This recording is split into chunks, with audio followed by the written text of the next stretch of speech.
memasuki bab pertama. Setelah 3 tahun tanpamu. Selamat mendengarkan. Selamat siang, Mbak Maisha Hadikusuma. Saya mau memberi kabar bahwa tim kami mendapat informasi tentang keberadaan suami Anda. Suara di ujung telepon memaksa bola mata Maisha melelehkan cairan bening. Sudah 3 tahun ini ia hidup dalam pencarian panjang. Suaminya, Arlan Alfiano, menghilang 3 tahun lalu, beberapa hari setelah pernikahan. Arlan adalah seorang pengacara. Ia dinyatakan hilang dalam sebuah kecelakaan kereta api saat hendak menyelidiki sebuah kasus. Sejak saat itu, tidak ada yang mengetahui keberadaannya. Banyak yang menduga bahwa ia tewas dalam kecelakaan itu. Tetapi, Maisha yakin suaminya masih hidup selama belum melihat jasadnya. Apa Anda yakin kalau itu suami saya? Lirihnya berusaha menahan tangis. Kami belum bisa memastikan, tapi ciri-cirinya sangat mirip dengan suami Anda. Saya akan kirimkan data yang mungkin bisa membantu Anda. Baik, terima kasih. Sesaat setelah panggilan terputus, pesan beruntun masuk ke ponsel. Dengan jemari gemetar, ia membuka pesan berupa beberapa foto seorang pria yang memang sangat mirip dengan suaminya. Selain itu, ada alamat lengkap yang diduga tempat tinggal pria itu. Mas Arlan, apa ini benar-benar kamu? Maisha tak dapat lagi membendung luapan air mata. Hanya dengan melihat foto saja, ia sudah yakin jika itu memang Arlan. Karena Maisha sangat mengenali bentuk wajah dan tubuh suaminya, meskipun penampilannya sedikit berbeda. Ada satu hal yang menjadi pertanyaan dalam benak Maisha. Jika memang Arlan masih hidup, mengapa ia tidak segera kembali? Mengapa meninggalkan istrinya seorang diri dalam waktu yang sangat lama? Padahal kala itu hubungan mereka sedang hangat-hangatnya sebagai pengantin baru. Di mata semua orang, Arlan sangat garang, menakutkan, dan kejam. Apalagi jika sudah berhadapan dengan musuh. Tetapi di mata Maisha, Arlan adalah suami sempurna. Di balik sikapnya yang posesif, cemburuan, dan terkesan misterius, ada sosok yang lembut dan penyayang. Selain itu, demi menikah dengan Maisha, Arlan harus menentang orang tuanya. Karena keluarga Arlan tidak menyetujui hubungan mereka. Karena perjuangan Arlan dalam membuktikan cintanya lah, sehingga Maisha takluk dan menyerahkan seluruh hatinya, tanpa menyisakan ruh sedikit pun untuk yang lain. Aku akan segera kembali untuk kamu. Ingat, aku selalu mencintaimu. Ucapan terakhir Arlan sebelum pergi. Kala itu Maisha hanya melambaikan tangan menatap badan kereta yang semakin menjauh, hingga akhirnya tak terlihat lagi. Hatinya terasa berat melepas kepergian suaminya. Dan akhirnya kepergian Arlan hari itu memisahkan mereka selama 3 tahun. Maisha berlari-lari kecil melewati ruang tunggu bandara.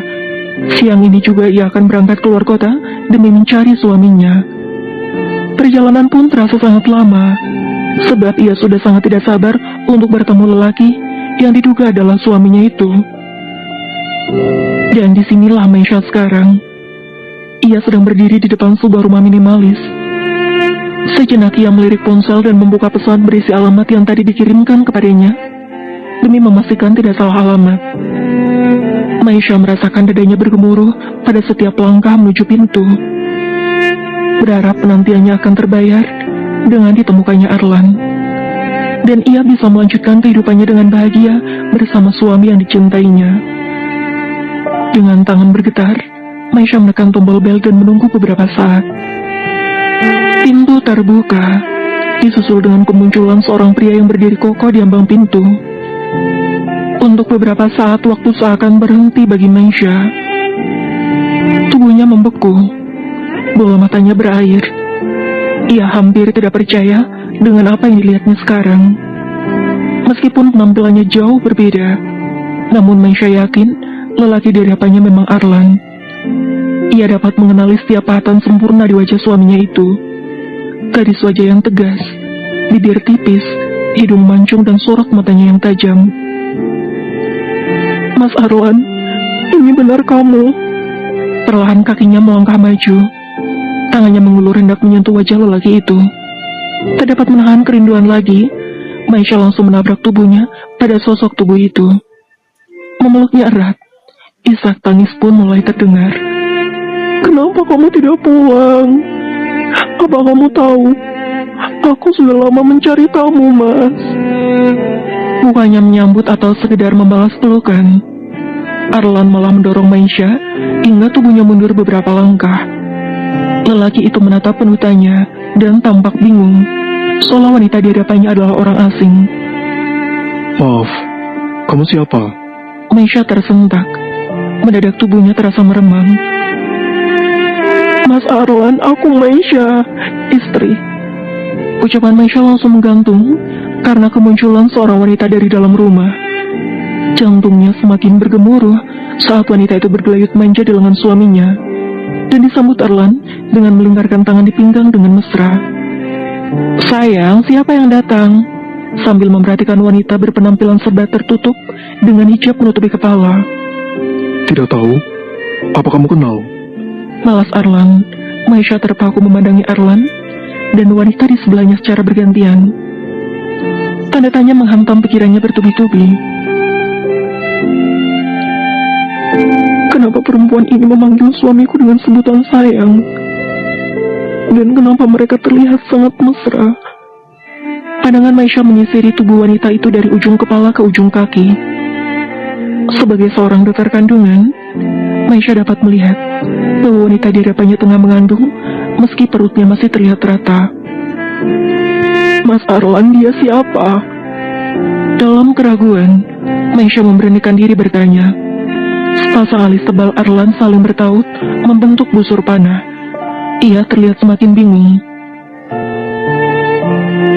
Sebelumnya maaf. Kenapa kamu memanggilku dengan nama Arlan? Aku Devan. Oh ya, dan ini Laura, istriku. Jawaban menyakitkan itu layaknya sambaran petir bagi Maisha. Ia membuat seluruh tubuhnya gemetar. Bersambung, terima kasih sudah mendengarkan.